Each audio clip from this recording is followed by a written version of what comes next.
दोस्तों नमस्कार। आज हम लोग 5 चैप्टर का अध्ययन कर चुके हैं और छठवां चैप्टर चलने वाला है निर्देशांक ज्यामिति।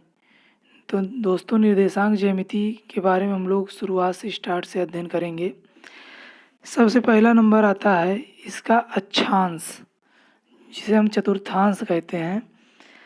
इसमें दोस्तों एक एक्स अक्ष होता है और एक वाई अक्ष होता है। ये वाई अक्ष है और एक एक्स अक्ष है, जो कि एक माइनस में एक प्लस में होता है। दोस्तों जो प्लस में होता है वो वाई होता है और माइनस में वाई डैश। जैसा कि आप लोग देख रहे हैं, वाई वाली संख्या सारी प्लस में लिखी गई हैं और वाई डैश वाली संख्याएं सारी माइनस में लिखी गई हैं। इसी तरह एक्स डैश है बाईं ओर, ये भी माइनस में है सारी संख्याएं, और एक्स जो है दाईं ओर है, ये सारी संख्या प्लस में है। तो दोस्तों सबसे पहले हम लोग चतुर्थांश का अध्ययन करते हैं। इसके बाद आप जानते हैं कि निर्देशांक में 2 बिंदु होते हैं, एक एक्स कामा वाई होता है। तो जैसे दोस्तों हम लोग देख रहे हैं, यदि किसी बिंदु का निर्देशांक 2, 3 है तो इसे एक्स कामा वाई के रूप में व्यक्त करते हैं। जैसे एक्स कामा वाई 2, 3, तो दोस्तों एक्स बराबर क्या हो जाएगा 2, यहाँ पे लिखा हुआ है। वाई बराबर क्या हो जाएगा 3, ये यहाँ पे लिखा हुआ है। तो दोस्तों ऐसे इसको हम प्रदर्शित करते हैं, एक्स कामा वाई के रूप में जितने भी बिंदु होते हैं वो प्रदर्शित किए जाते हैं। यहाँ पे प्लस माइनस तो हो सकता है, लेकिन एक्स वाई को प्लस माइनस में नहीं लिखते हैं।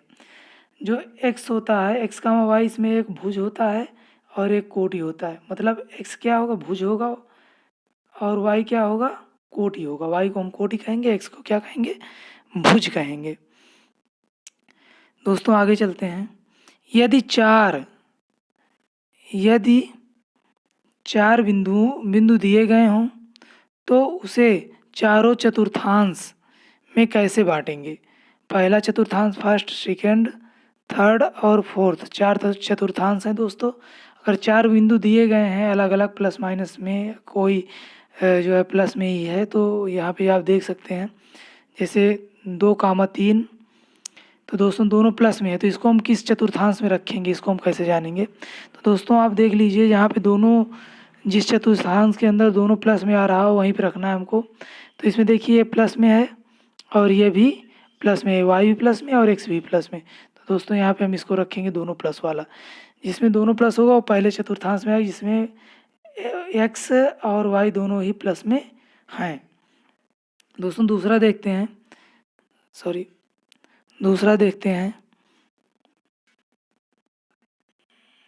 एक मिनट दोस्तों, थोड़ा से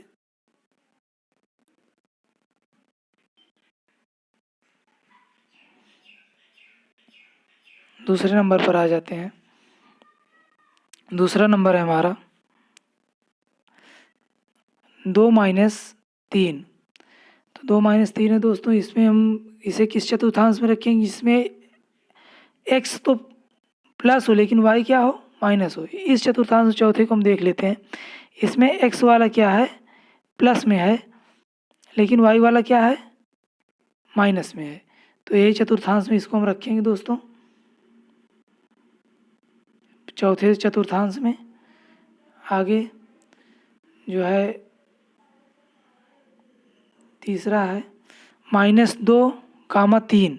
तो -2, 3 जहाँ पे -2 क्या है एक्स है, तो एक्स वाला माइनस होना चाहिए और वाई वाला +3, मतलब वाई वाला प्लस होना चाहिए। इसका सेकेंड चतुर्थांश, यहाँ पे वाई क्या है प्लस है और एक्स क्या है माइनस है, तो इसको हम सेकेंड चतुर्थांश में रखेंगे। लास्ट क्या है दोस्तों, लास्ट है -2, -3, मतलब दोनों ही माइनस, दोनों ही निगेटिव, जो कि यहाँ पे हम देख पा रहे हैं दोनों निगेटिव है। माइनस में एक्स भी है और माइनस में वाई भी है। तो दोस्तों इसको हम तृतीय चतुर्थांश में रख देंगे। अब आगे चलते हैं दोस्तों। आप इच्छा है कि आप समझ गए होंगे, अगर ना कुछ समझ में आए तो आप लोग कमेंट करके ज़रूर बताइएगा। तो आगे चलते हैं दोस्तों। इस तरह की जितने निर्देशांक ज्यामिति के क्वेश्चन आते हैं, प्रश्न आते हैं दोस्तों, इसके कुल 6 टाइप्स है जो आपके सिलेबस में 6 प्रकार के आते हैं। तो इसके सारे टाइप्स हम लोग आज अध्ययन करेंगे। इस पर आधारित कुल 6 प्रकार के प्रश्न पूछे जाते हैं, जिनमें से पहला प्रश्न जो होता है वो है 2 बिंदुओं के बीच की दूरी निकाली जाती है। जैसे आपको 2 बिंदु दे दिए जाएं, नंबर 1 और नंबर 2, तो इनके बीच की दूरी निकालने के लिए कह दिया जाएगा। तो जब इनके बीच की दूरी निकालने के लिए कह दिया जाए तो हम लोग ये सूत्र लगाएंगे। या मान लें 2 बिंदु हमारे पास x1 y1 और x2 y2, जैसे ये x1 हो गया, ये x2 हो गया, ये y1 हो गया और ये y2 हो गया।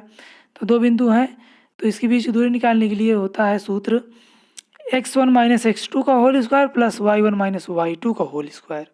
x1 माइनस x2 का whole square plus y1 minus y2 का होल स्क्वायर रूट के अंदर, मतलब इसका सॉल्व करने के बाद इसका वर्गमूल भी निकालना पड़ेगा। तो दोस्तों पहला क्वेश्चन का सूत्र हम लोग देख लिए हैं।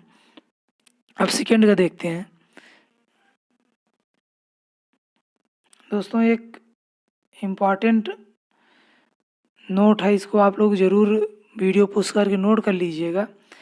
यदि चारों भुजाएं बराबर हों, यदि चारों भुजाएं बराबर हों और 2 विकर्ण भी बराबर हों तो चतुर्भुज वर्ग होता है। मतलब अगर कोई चतुर्भुज है दोस्तों और उसकी चारों भुजा बराबर हो और उसका विकर्ण भी इक्वल हो तो ये चतुर्भुज क्या कहलाएगा? वर्ग कहलाएगा। सेकेंड, यदि चारों भुजाएं यदि चारों भुजाएं बराबर हों और दोनों विकर्ण बराबर ना हों तो ऐसे चतुर्भुज को दोस्तों क्या कहते हैं? समचतुर्भुज। तो इसे क्या कहेंगे? समचतुर्भुज कहेंगे। नेक्स्ट दोस्तों, यदि आमने सामने की भुजाएं बराबर हों परंतु दोनों विकर्ण बराबर ना हों, आमने सामने की भुजा बराबर हो लेकिन दोनों विकर्ण बराबर ना हो, ऐसे चतुर्भुज को क्या कहते हैं? समांतर चतुर्भुज। समांतर चतुर्भुज कहा जाता है। ध्यान दीजिएगा दोस्तों, ये सब आप नोट कर लीजिए, ये जो है आपको बहुत काम आने वाला है सवाल लगाने में। डी वाला है, यदि सम्मुख भुजाएं बराबर हों और दोनों विकर्ण भी बराबर हों, आमने सामने की भुजा बराबर हो और दोनों विकर्ण भी बराबर हों, तो ऐसे जो आकृति बनती है इसको क्या कहते हैं? आयत कहते हैं। इसको क्या कहते हैं? आयत। अगला देखते हैं क्या है, इम्पोर्टेंट नोट्स है दोस्तों। इसमें है फर्स्ट, यदि त्रिभुज को तीनों भुजाओं की लंबाई समान हो तो वह समबाहु त्रिभुज कहलाता है। यदि त्रिभुज की तीनों भुजाओं की माप क्या हो? इक्वल हो तो वो त्रिभुज क्या होगा? समबाहु होगा। ये सब तो आप जानते ही होंगे दोस्तों, इसको आप लोग जो है वीडियो पुश करके नोट कर लीजिए।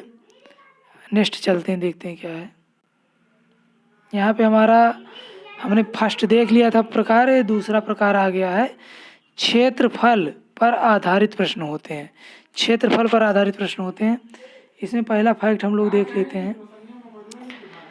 पहला फैक्ट है, यदि किसी त्रिभुज के तीनों शीर्षों के निर्देशांक दिए गए हों, ये तीनों शीर्षों के निर्देशांक दिए हैं, तो उस त्रिभुज का क्षेत्रफल होता है 1/2 x1 ब्रैकेट के अंदर y2 माइनस y3 ब्रैकेट बंद plus x2 y3 minus y1 plus x3 y1 minus y2 bracket बंद। दोस्तों इसको आप लोग नोट कर लीजिएगा, ये आपके क्वेश्चन सॉल्व करने में बहुत बहुत उपयोगी है।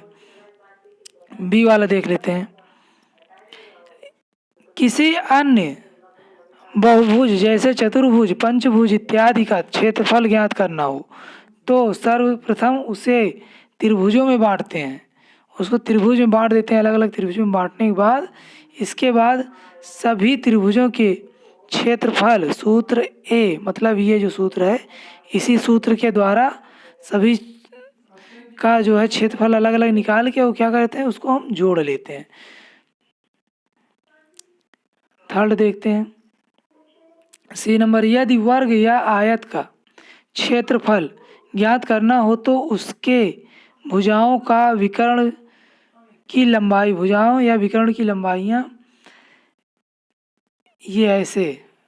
इसका मतलब क्या है दोस्तों, बिंदुओं के बीच की दूरी, अगर दो बिंदु दिए गए हैं तो उनके बीच की दूरी हम भुजाओं की दूरी निकाल लेंगे तो भुजाओं का माप पता चल जाएगी। जैसे एक बिंदु यहाँ है, एक बिंदु यहाँ है, जब इसके बीच की दूरी निकालेंगे इसका माप पता चल जाएगा। और यहाँ से यहाँ की दूरी निकालेंगे तो विकर्ण का माप पता चल जाएगा। तो दोस्तों यहाँ से हम लोग इसका माप निकाल लेते हैं। माप ज्ञात करके सूत्र द्वारा इसका क्षेत्रफल भी ज्ञात कर सकते हैं, जो कि सूत्र है वर्ग का क्षेत्रफल बराबर भुजा स्क्वायर, तो होता ही है वर्ग का क्षेत्रफल बराबर विकर्ण का स्क्वायर बटे 2 भी आप कर सकते हैं। भुजा स्क्वायर आप लोग जानते हैं आसानी से, अब आयत का आपको पता ही है। तो दोस्तों ज़्यादा टाइम ना ख़राब करते हुए हम लोग आगे चलते हैं। डी वाला देख लीजिए आप लोग एक बार। यदि किसी वृत्त का क्षेत्रफल ज्ञात करना हो, वृत्त की त्रिज्या ज्ञात करने के लिए पाई आर स्क्वायर द्वारा क्षेत्रफल ज्ञात करते हैं। मतलब पहले त्रिज्या हमको पता हो तो पाई आर स्क्वायर सूत्र से हम क्या करेंगे, उसका क्षेत्रफल भी निकाल लेंगे। तो दोस्तों आप लोग समझ गए होंगे इसको। तीसरा नंबर पे हम लोग चलते हैं, जो कि बहुत ज़्यादा इम्पॉर्टेंट है। ऐसे क्वेश्चन बहुत ज़्यादा आ जाते हैं कभी कभी और फंसा भी देते हैं, तो इसको आप लोग थोड़ा ध्यान से देखिएगा। समरेख बिंदु, समरेख बिंदुओं पर आधारित प्रश्न। समरेख मतलब एक ही रेखा पर जब कोई बिंदु स्थित हों, 1 2 3 एक ही रेखा पर जब स्थित होंगे तो इनका क्षेत्रफल क्या होगा, शून्य होगा। इनका क्षेत्रफल क्या होगा, शून्य होगा दोस्तों। तो हम लोग त्रिभुज का क्षेत्रफल निकालना जानते ही हैं, त्रिभुज क्षेत्रफल का सूत्र पता ही है। तो पूछेगा कि क्या इसमें कौन समरेख है, कौन समरेख है, तो हम क्या करेंगे, त्रिभुज क्षेत्रफल निकालेंगे। और त्रिभुज क्षेत्रफल क्या आ जाएगा, अगर 0 आ जाता है तो क्या है, समरेख है। त्रिभुज क्षेत्रफल का सूत्र है दोस्तों, देख लीजिए, मिला लीजिए, पीछे बताएं। तो अभी जो है वीडियो ज़्यादा लंबा ना हो इसलिए जो है हम लोगों ने अभी इतना ही अध्ययन किया। अब आगे 3 जो बचे हुए प्रकार इसका कल अध्ययन करेंगे। अभी यहाँ तक का हम लोग जो है क्वेश्चन सॉल्व करते हैं। अगर कोई चीज़ ना समझ में आए तो कमेंट में बताइए, और या अपने ग्रुप में जो है पोस्ट करिए कि हमको क्या समझ में नहीं आया, तो हम उसको देख कर आपको समझाने की कोशिश करेंगे। दोस्तों वीडियो को देखने के बाद अगर समझ में आ जाए तो वीडियो को लाइक करिए और चैनल को सब्सक्राइब भी करिए। थैंक यू दोस्तों।